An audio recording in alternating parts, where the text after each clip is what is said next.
നമസ്കാരം. ലീഗിൻ്റെ കോട്ട കാക്കാൻ കുഞ്ഞാലിക്കുട്ടി തന്നെ. അതുകൊണ്ട് മലപ്പുറത്തിനായി മനക്കോട്ട കെട്ടേണ്ട CPM-ഉം BJP-യും കണ്ണിലുണ്ണിയായ കുഞ്ഞാപ്പ അഹമ്മദിൻ്റെ അനന്തരാവകാശിയാകും. ഭൂരിപക്ഷം കൂട്ടാനാകും കുഞ്ഞാലിക്കുട്ടിയുടെ കോപ്പ് കൂട്ടൽ. കേന്ദ്രത്തിലേക്ക് പോയാൽ കേരളത്തിൻ്റെ കാര്യമോ? ഹൈദരലി തങ്ങൾ ഹിതമറിയിച്ചു. UPA-യുടെ ഭാഗമായാലും UDF-നെ കൈവിടരുത്. കുഞ്ഞാലിക്കുട്ടി അത് കൈനീട്ടി സ്വീകരിച്ചു. അവിടത്തെ പോലെ ഇവിടെയും ഉണ്ടാകും കൊടപ്പനക്കുന്നിൻ്റെ കൂട്ടുകാരനായി. ലീഗിൻ്റെ അച്ചടക്കം ഒന്ന് വേറെ തന്നെ. ആര് മത്സരിക്കണം എന്നതിനെ ചൊല്ലി അകത്തളങ്ങളിൽ അസ്വാരസ്യമില്ല. ഒരു ഒഴിവ് വന്നു, ഒരു പേര് നിശ്ചയിച്ചു. അതാണ് പാർട്ടി അച്ചടക്കം. പരിഭവിച്ചുള്ള പിണങ്ങിപ്പോകലുകളില്ല. പടലപ്പിണക്കത്തിലൂടെ പാലം വലിക്കലുകളുമില്ല. പത്തരമാറ്റ് തിളക്കത്തോടെ നടന്നു മുസ്ലിം ലീഗിൻ്റെ സ്ഥാനാർത്ഥി പ്രഖ്യാപനം. കുഞ്ഞാലിക്കുട്ടി എന്തിനാണ് കേന്ദ്രത്തിലേക്ക് പോകുന്നത്?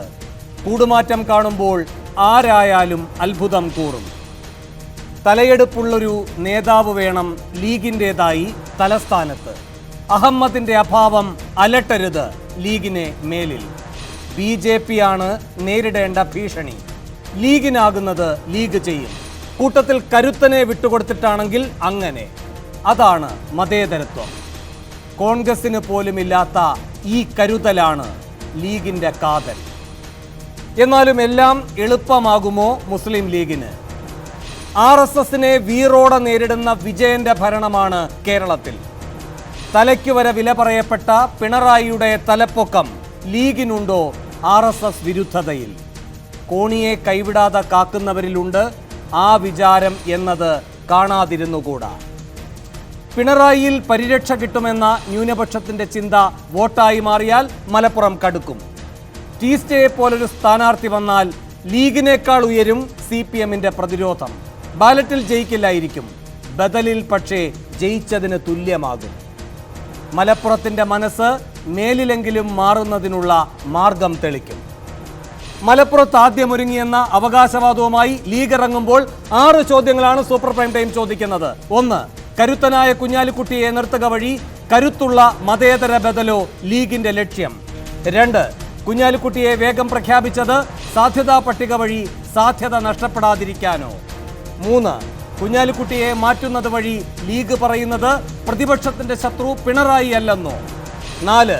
RSSനെ നേരിടുന്നതിൽ കുഞ്ഞാലിക്കുട്ടിയേക്കാൾ വിശ്വാസ്യത വിജയനെന്ന് വിലയിരുത്തപ്പെടുമോ? 5. CPM-ന് സർവസമ്മത സ്ഥാനാർത്ഥി വന്നാൽ അടിയൊഴുക്കിൽ ലീഗ് അടിതെറ്റുമോ? 6. കുഞ്ഞാലിക്കുട്ടി കേന്ദ്രത്തിലേക്ക് പോയാൽ UDF-ന്റെ കരുത്തു കുറയുമോ? ഈ ചോദ്യങ്ങൾക്കുള്ള ഉത്തരം തേടുകയാണ് സൂപ്പർ പ്രൈം ടൈം. ആദ്യം ഈ ബുധനാഴ്ചയിലെ പ്രധാന വാർത്തകൾ. കുണ്ടറയിൽ 10 വയസ്സുകാരി ആത്മഹത്യ ചെയ്തത് ലൈംഗിക പീഡനത്തെ തുടർന്നെന്ന് പോസ്റ്റ്മോർട്ടം റിപ്പോർട്ട്. ബന്ധു അറസ്റ്റിൽ. അന്വേഷണത്തിൽ വീട്ടുകാർ സഹകരിക്കുന്നില്ലെന്ന് മന്ത്രി മേഴ്സിക്കുട്ടിയമ്മ. കോവളത്ത് LKG വിദ്യാർത്ഥിയെ പീഡിപ്പിച്ച മധ്യവയസ്കൻ അറസ്റ്റിൽ. തൃശൂരിൽ പ്രായപൂർത്തിയാകാത്ത ശാരീരിക വൈകല്യമുള്ള പെൺകുട്ടിയെ പീഡിപ്പിച്ച 2 പേർ പിടിയിൽ. കണ്ണൂരിൽ പ്രായപൂർത്തിയാകാത്ത വിദ്യാർത്ഥിനികളെ പീഡിപ്പിച്ച മദ്രസാധ്യാപകൻ പിടിയിൽ. വയനാട്ടിൽ 7ാം ക്ലാസ്സുകാരിയെ പീഡിപ്പിച്ച ബന്ധു കസ്റ്റഡിയിൽ. വർക്കല MGM സ്കൂളിലെ +1 വിദ്യാർത്ഥി ആത്മഹത്യ ചെയ്തത് സ്കൂൾ അധികൃതരുടെ പീഡനത്തെ തുടർന്നെന്ന് അമ്മയുടെ പരാതി. കോപ്പിയടി ആരോപിച്ച് വൈസ് പ്രിൻസിപ്പൽ ഭീഷണിപ്പെടുത്തി. വൈസ് പ്രിൻസിപ്പലിനെ സസ്പെൻഡ് ചെയ്തു. വിദ്യാർത്ഥി പീഡനത്തിനെതിരെ കൊല്ലം ഫാത്തിമ മാതാ നാഷണൽ കോളേജിൽ സമരം ശക്തമാകുന്നു. മലപ്പുറം ഉപതെരഞ്ഞെടുപ്പിൽ PK കുഞ്ഞാലിക്കുട്ടി UDF സ്ഥാനാർത്ഥി. ദേശീയ രാഷ്ട്രീയത്തിലേക്ക് പോയാലും UDF നേതൃത്വത്തിൽ കുഞ്ഞാലിക്കുട്ടി തുടരുമെന്ന് ലീഗ്. 20-ന് നാമനിർദ്ദേശ പത്രിക സമർപ്പിക്കും. പുതിയ KPCC അധ്യക്ഷനെ ചൊല്ലി കോൺഗ്രസിൽ AI ഗ്രൂപ്പ് തർക്കം. MM ഹസന് താൽക്കാലിക ചുമതല നൽകണമെന്ന് A ഗ്രൂപ്പ്. ചെന്നിത്തലയുമായുള്ള ചർച്ചയിൽ ഉമ്മൻചാണ്ടി നിലപാടറിയിച്ചു. ഹൈക്കമാൻഡ് തീരുമാനിക്കട്ടെ എന്ന് I വിഭാഗം. ഇപ്പോഴത്തെ സാഹചര്യത്തിൽ ഉമ്മൻചാണ്ടി നയിക്കുന്നതാണ് നല്ലതെന്ന് KV തോമസ്. ലാവ്ലിൻ കേസിൽ പിണറായി വിജയനെ വിചാരണ ചെയ്യാനുള്ള വാദങ്ങൾ നിരത്തി CBI ഹൈക്കോടതിയിൽ. ആവശ്യമില്ലെന്നറിഞ്ഞുകൊണ്ടാണ് ലാവ്ലിനുമായി പിണറായി കരാറിലേർപ്പെട്ടതെന്ന് CBI. ലാവ്ലിൻ കരാറിൽ നിയമവിരുദ്ധമായി ഒന്നുമില്ലെന്ന് പിണറായി വിജയൻ ഹൈക്കോടതിയിൽ. ലാവ്ലിൻ ഫണ്ട് ലഭിക്കാതെ പോയത് സർക്കാരുകളുടെ വീഴ്ചയെന്നും പിണറായി. മുഖ്യമന്ത്രിക്കായി വാദിക്കാൻ ഹരീഷ് സാൽവെ എത്തും. മിഷേൽ ഷാജിയെ കാണാതായെന്ന പരാതി അന്വേഷിക്കാതിരുന്നത് ഗുരുതര വീഴ്ചയെന്ന് പോലീസ് പരാതി പരിഹാര അതോറിറ്റി. വിലപ്പെട്ട സമയം പോലീസ് നഷ്ടപ്പെടുത്തിയെന്ന് ചെയർമാൻ ജസ്റ്റിസ് നാരായണക്കുറുപ്പ്. ആത്മഹത്യയാക്കി മാറ്റുന്നതിലുള്ള പരാതി മിഷേലിന്റെ പിതാവ് മുഖ്യമന്ത്രിയെ നേരിൽ കണ്ടറിയിച്ചു. പ്രതി ക്രോണിന് ജാമ്യമില്ല. സന്തോഷ് ട്രോഫി ഫുട്ബോൾ ഫൈനൽ റൗണ്ടിൽ കേരളത്തിന് വിജയത്തുടക്കം. കരുത്തരായ റെയിൽവേസിനെ 2-4 ഗോളുകൾക്ക് തോൽപ്പിച്ചു. ജോബി ജസ്റ്റിന് ഹാട്രിക്. ജയത്തിൽ പങ്കുവഹിക്കാനായതിൽ സന്തോഷമെന്ന് ജോബി മാതൃഭൂമി ന്യൂസിനോട്.